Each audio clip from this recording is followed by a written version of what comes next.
stands, one nation, under God, indivisible, with liberty and justice for all. Almighty and everlasting God, who presides over all things in heaven and earth, come and preside over these deliberations, so that those that make the decisions may be guided by your wisdom.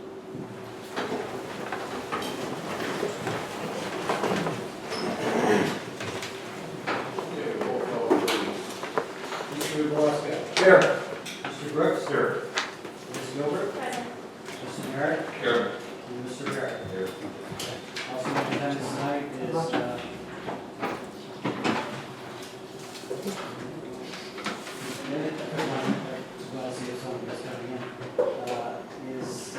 in attendance tonight is Commander Ron Foy, Director of Operations Butch Roddy, Director of Planning, he's not here, Deputy Administrator,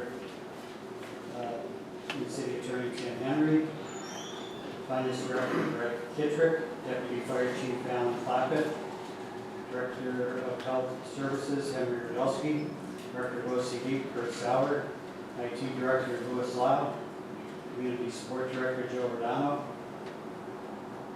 Did I mention you, Kurt?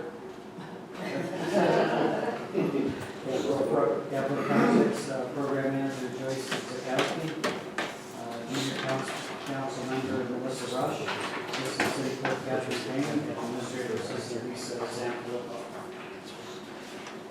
Does anyone from the public wish to comment on legislation pending before council tonight? No one? Okay, so the first vote by council, first consideration of the vote by council will be the consent agenda resolutions. Motion second and vote is needed. Second.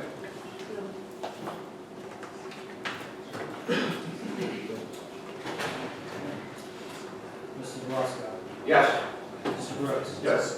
Ms. Gilbert. Yes. Mr. Merritt. Yes. And Mr. Barrett. Motion passes. And next is the consent agenda ordinances. Motion second and vote.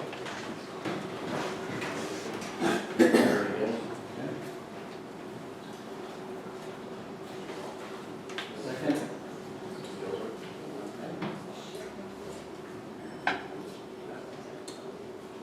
Mr. Glasgow. Yes. Mr. Brooks. Yes. Ms. Gilbert. Yes. Mr. Merritt. Yes. And Mr. Barrett. Motion passes also.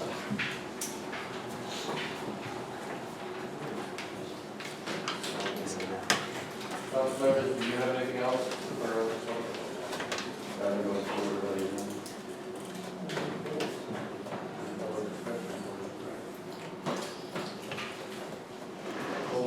The water.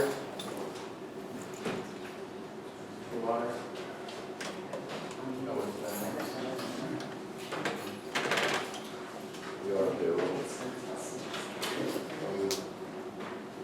Okay. Kathy. Very good. Like, well, you. Yeah, punditory. Forgive me if I'm a little nervous. Okay. I had placed a phone call. My daughter is hard of hearing. My husband and I bought a house on Kelly Ave in Wilkes-Barre in the Miners Mill section. I did contact the city. They said that they are going to put deaf child signs, which I really, really appreciate. The problem that I do have is when people turn off of East Main Street coming down Kelly, they speed so bad. We have a ton of kids on our little lot. We have 16 kids under the age of 12 in 13 houses. So if anybody, I don't know if anybody knows anybody with hearing aids, when it amplifies voice. Please, gentlemen. I'm just telling you how to sign in, I'm sorry. But it also amplifies a lot of background sound, which makes it more challenging. I was wondering if there was something we could do, maybe a stop sign along with the deaf child sign, a slow children, anything to kind of slow the traffic down. It doesn't seem like it's a main street, or I mean, it's not a main street, but we had somebody come down at about 50 the other day. And like I said, there's a ton of small children there, and I just don't want my daughter to get hurt or anybody to get hurt. When they told me I would have to bring it before the council because there wasn't a stop sign there already, or any other signage. Cassie, exactly at what intersection would the stop sign be placed? Kelly Street and East Main? No, Kelly and McHale. Kelly and McKay. And it doesn't even need to go when you come up from the back end, just when you turn down off of East Main, because there is a little hill, which makes it a little more challenging for drivers to see. Okay, so it wouldn't be like a four-way No, stop it would sign? actually be a three-way. A three-way? Yeah, because there is a stop sign, I believe, on McHale on both sides. There's stop sign, or is there speed limit sign there now? No, not as far as I know. I would be happy with the speed limit 15 or 10. We have the traffic.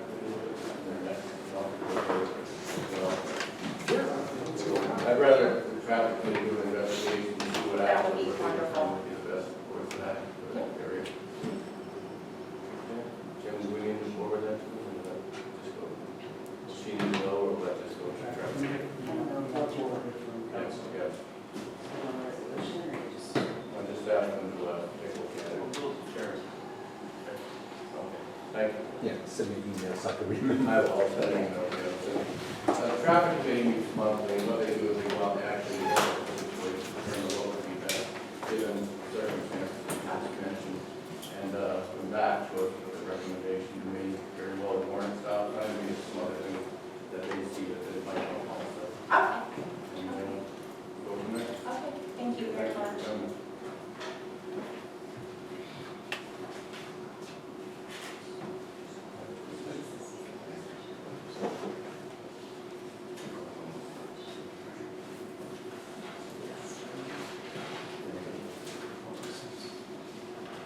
Council Hoffman?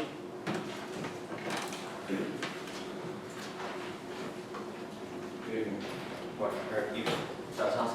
I just want to go back to Tony Brooks was saying about well, not even that specifically, but in general, with those kind of situations with zoning. Like, when you get 200-300 people, I think there should be some way where it could go in front of city council and not just in front of zoning, because at that point, when that many people are involved, it should be about elected officials and not officials that were appointed. It should be about people who were elected to make these decisions, not people who were appointed by people that were elected. The people who were elected should be taken heed. Like, Mr. Harris, you're not a Wilkes-Barre resident, are you? Are you a Wilkes-Barre resident? What do you think? Why don't you continue on and you want to... Okay, because I'm just saying, if you're on, I don't think you are. Bill. Oh, okay.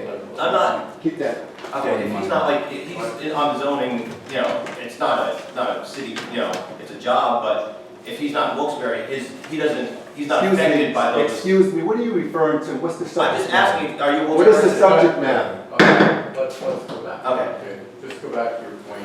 Okay. I just think that it should be in front of the elected officials, the people who are paid to be there, not people who are on boards, who, city officials, if you're paid for it, you guys have a say in it, but the elected officials should be the ones who have the higher say in these situations. And I've seen a few zoning meetings where those kind of things happen and people weren't happy.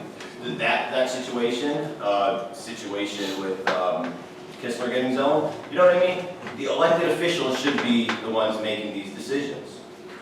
I just think that's where it needs to be, in you guys' hands, not into the hands of people who are appointed. With the camera system, is there any way people in the public could see that with our camera systems?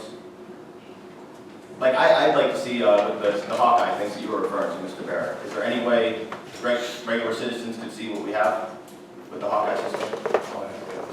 Okay. Okay, that's about it. I'll start with the camera first of all. The camera locations, like in many cases, are confidential. You see the cameras out there, you can see most of them yourself, but what they're actually looking at is not something that we want to go publicly. I'm sure the police commander would agree with that. That's not something that we want to be public knowledge as to what the camera actually sees. Hence the dark dome on them, you really can't tell what direction they're looking at. So that's not discussed very, at great length when we first put the system in about public access to it. And it's not something that's going to happen for confidentiality reasons and for their purposes as well. And as far as the zoning board, I think, has a very difficult job. Very difficult, very challenging. I've been many, as we all have been, many sat in. You sat at that marathon one.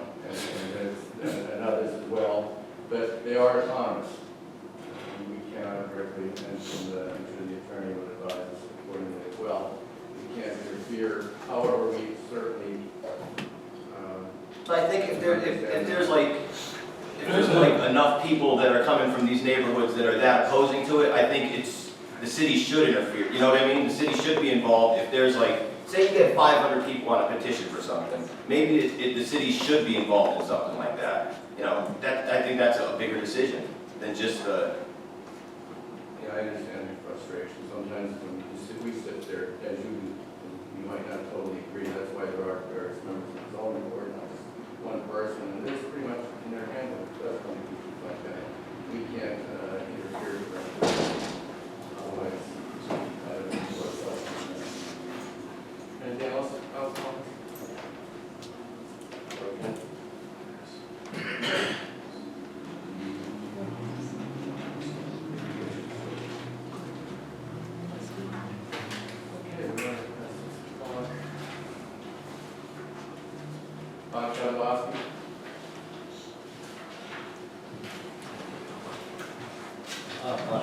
Bill, some other people came in, I don't know if they want to talk, tell them this thing or whatever.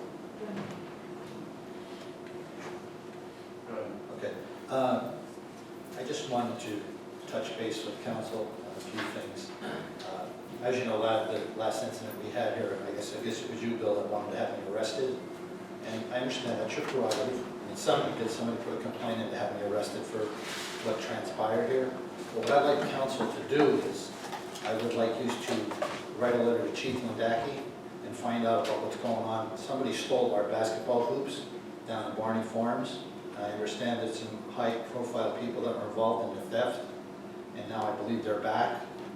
Because if you were going to prosecute me last week for what happened here, I want those people down there prosecuted that stole our equipment. I don't think when you take something that belongs to the citizens of the city, you should be prosecuted, no matter what your intention was. And I don't think allowing them to bring it back is fair. And I would like to ask council to find out what the police are going to do about it. I want these people prosecuted. You know, and I think that's only fair. If you're going to arrest me, I want these big deals down at Barney Farms. I want them arrested. And also, I was wondering, have you found out what Attorney John Moses, the counseling that he's giving Tony George, our new mayor? Did you just look into that? I would like to find out why is he involved, you know, meddling in our affairs. I want to know what he's doing, because if he's doing something, then I want Attorney Henry gone, any other lawyer, let him come here and work. He shouldn't be. I want to know what he is doing. What advice is he giving to the mayor on what subjects? I don't know if it's even legal that he should be able to mingle in our business. We have two fine attorneys, and I think let them handle it. Why is he putting his big mouth into it, whatever he's doing? I don't think it's fair.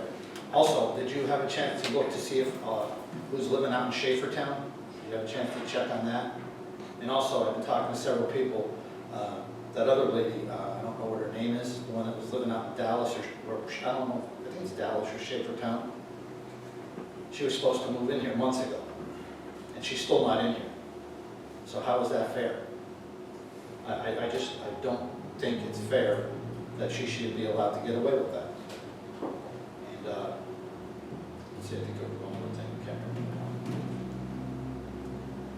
I just think we should definitely look into that. It's not fair. That's the way I can put it. It's not fair. And also, when could we come up with a solution to make it more taxpayer friendly, to address the council, to give them more time and to have the back and forth? Because there were several meetings where you're allowed to go back and forth and everything went smooth. think we should definitely look into that. How is it fair, that, you know, some of the nonsense that has to go on here, you gotta talk to the council as a whole. Maybe I wanna ask Mr. Brooks, I think, are we close to making the decision on giving us more time? Don't forget, you don't lose your liberty all at once, you just lose it a little bit at a time. And also, not to be a pain in the rear end about this, but like when you turn your back and talk to the expert over there, I know you maybe didn't mean it, I didn't even hear what you said. But what I believe you should do is when these people who are getting paid their salaries and they get paid a lot of money, the podium was there. For them to sit there, I think it's disrespectful to me and our other taxpayers that they're sitting there answering. They should sit up, stand up, and answer so the public can see them. Like that gentleman, he didn't stand up, and then you had your back turned to the people who are paying you. I think you should change it around. There's enough rules, make them stand up. And as trivial as you think it is, I don't think it's trivial. I think it's ignorant on their part. And you know, the chicken mayor, where's he at? He don't even come here. He's a coward. He's afraid to come here and get confronted about what he's done to all of the people who believed in him. Turned out to be, he's just a bad person. And hopefully I'm trying to remove him. I'm looking at a couple issues that are going on, and hopefully maybe we can get rid of him and get somebody else in there. The guy's a nitwit. Like I said, look at things I brought up here how many different times, and it all turned out to be true. Oh, and also I'd like to thank myself for tracking down a guy that attempted to kidnap the little girl down on Barney and Horton Street. So I just wanted to congratulate myself on it, because I'm unusual. And unfortunately, there's circumstances where the guy did something far worse the next day. So, could I get an answer on them things? I want you to look into that lady that's living out of town, the councilman that shacked up out in Schaefertown. What Moses is doing, I'm asking you in a nice way to write a letter to Chief Landaki or call her and tell them, we want the people prosecuted. You can't steal our equipment and bring it back and get off the hook. Just so if you could have got me on terroristic threats or attempted murder a week ago, you would have did it. All right, as far as the basketball things, I will speak to the chief tomorrow about that. Thank you. See what the status is, unless Commander might want to comment. Yes, sir. It's an ongoing investigation. Mr. Kalabowski's correct. The equipment has been returned. It is in the hands of the detective division. I know I checked personally on it this week, and there's interviews being conducted. Thank you. Thank you. I also agree with what you said, and totally agree with I wish all of our employees lived in the city of Wilkes-Barre, all of them. And we know that that doesn't happen for a myriad of different reasons, mostly reflective bargaining agreements, that those that are covered and all the administrators could live in the city. I agree with you wholeheartedly on that. Without singling any one person out, I think you're totally right on that. I think that we all pretty much feel that way too. They have a vested interest in the state of the city, which is a good thing, especially when you are working here. I totally agree with that. Don't know if I have any answers for anything else that you might have. Moses, I think you should, I think you should look into it. That, and Bob, you just alluded to the fact that the mayor is not here, and the only person that might have an answer to that would be the mayor. I don't know if anybody else does, but I don't have an answer to that question about what he might be speaking with Attorney Wilson about. It could be also privileged, any number of things, but again, he is not here. We hope that he is going to be here because we're going into some difficult times with the spending budget and those other matters. So, Bill, the chances of him coming here, the chances of you invite me up to dinner, it's not going to happen. never know about it. Mr. Dunbar, as far as the basketball coach, I was involved in that 3 months before it was even an issue. There's a couple residents down there that didn't like the behavior, and I had Chief Landaki and extra patrols through there.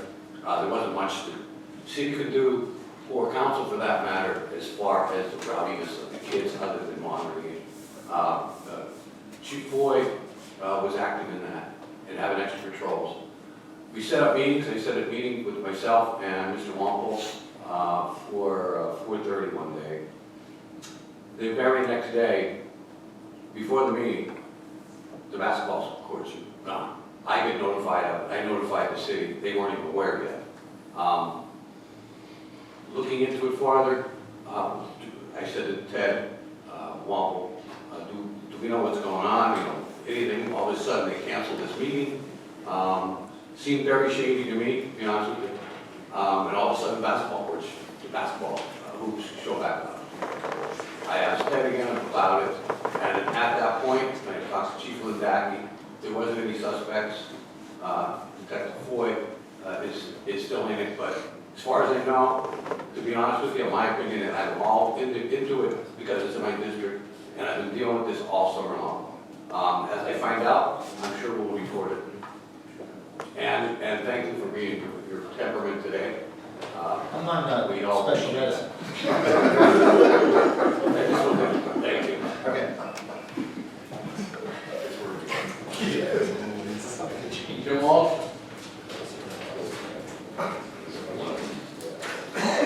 Your name, sir? Jim Walsh, Wilkes-Barre City. I'm still frustrated by the fact that you will not increase the time limit for we the people, the taxpayers, to express our thoughts and views and what have you. I think that's curtailing us. I think it's a restriction on our constitutional right to freedom of speech. I rarely, if ever, hear any remarks from a council member when questions are asked. They never speak up and say, well, Mr. Walsh, I'll answer your question. Mr. Walsh, I'll answer your question. It all comes from Mr. Barrett. I'm under the impression, and I have a reliable source, and this is during Mayor Layton's term, that you're all told to keep your mouth shut. And I believe it, because you keep your mouth shut. Very seldom do I hear any of you remark except for Mr. Barrett. And if I want to ask a question of an individual council member, I'm told I have to address the whole council. You're not all deaf, you're all sitting in the same proximity, you can hear the question. Why do I have to be restricted? I would like to know how Mr. Merritt voted, and how Councilman Barrett and the rest of you, what is your reasons for restricting the time limit? Now, I was told, a reliable source, that a vote was not taken. Well, isn't that parliamentary procedure that you might take a vote on issues? And I was told there was no vote taken. I'd like to know what is your reason, each one of you, why you are not in favor of increasing the time limit to 2 more minutes. What reason do you have, except to get out of here as quick as you can? Another thing I want to bring up, I saw in the paper recently with regards to the surveillance cameras. Thousands of dollars lost. Incompetence. The cameras were not manned, monitored, what have you, and they never to go in disarray, they're not operable. Why is that? Who's responsible for it? Whose jurisdiction is that? Is that the police? Is there an individual? Is it a company or what? Why is it costs us money because of negligence or incompetency? I'd like to know answers, but I never get anything from here. And I want to thank Councilman Brooks and Butch Frady and Ron Ranelli for helping and being very open with me when I went to speak with them with regards to cleaning up some of the properties in my neighborhood. They have been cleaned up, and I thank them for their cooperation. But it took me weeks and weeks and months before it was done. It shouldn't be. Now, will somebody please, would you, any one of you, or all of you, tell me why are you so intent on restricting a time limit to we the people? Would you express yourself, Mr. Barrett? No, I'm asking you. That's Mr. Barrett, I'm Mr. Merritt. What's that? I said, I'm Mr. Merritt, that's Mr. Barrett. You go ahead and finish, Mr. Walsh. I want an answer from you. You want an answer? Go ahead and finish. Are you finished with your presentation, Mr. Walsh? And we'll answer your question. No, I want to hear it. I want understanding. We just don't want to cut into your time. You're talking about time. Are you done with what you need to do? Why do you speak for them? I'm not speaking for the You are. chairperson. I'm controlling the meeting. I haven't heard one of them open their mouth. Is there anything else? We You had a series of questions, I think, that you... No, I want to know answers. Yeah, all right, so you're done, right? So we'll answer your questions. I'll stand here, I want to hear an answer from each one of you. I want to know why you vote against increasing the time limit. Okay, there were... What is your reason behind it? I'll answer the question for him, What's that? and then he can comment if he wishes. There was no... No, I want the question answered by I'm you. answering your question for you. There was no formal vote. There was discussion about increasing the time limits for speakers. It never came up for a formal vote. It was discussed among the council members. We heard a lot of public input, and it never was put on the agenda for a formal vote to increase the amount of time. Let me just expound upon that a little bit as well. You know, oftentimes when you're here, I'm not saying just you, but oftentimes when there's a speaker here and that buzzer goes off or beeps or whatever happens in 5 minutes, I hear it, but I'm not going to stop you in the middle of your presentation. If you're going somewhere with it, I allow people to continue. If you're going in a direction where there's meaningful dialogue or conversation and something, rather than somebody, and I'm not saying you, but there are some people that would, if we increase the to 20 minutes, they would want 25 minutes. It might not be long enough. And I'm not one to say you're done 5 minutes and that's over with. I let people go on, and oftentimes it's you that I do allow you to continue on when you do have a presentation, so that we can fully understand what you're trying to convey to us. And oftentimes, even after the 5 minutes, there's questions that council members may have, and that we allow you the opportunity to answer those. So, no, we're not strictly saying 5 minutes, you're done and out the door. It doesn't happen that way. That's a general rule of council, 5 minutes, but it's not hard and fast. The council chairperson has the authority to allow you to continue on so you can adequately make your point and allow the other council members the opportunity to discuss any points that you might have brought up or have, if they have any questions. And that happens more often than not. So the 5 minutes is a general rule that we don't stick hard and fast to that. We really don't. And you know that. You know that as well as anyone else. And as far as anybody else not being able to speak, I mean, you just heard Mr. Brooks, maybe you weren't here when he talked about an issue in his district. Mr. Belisco was just talking about the basketball courts. No, that's not true. And we all do it. And there's no rule on that. We're all 1 out of 5. And it doesn't matter whether we're sitting there, whether we're sitting here, or we're sitting down at the end. And if they can feel that they have an answer for you, they're going to give it to you. If they have some advice for you, they'll give it to you, some direction, or maybe some way of resolving your problem. That's how it works. And it's not just one person there.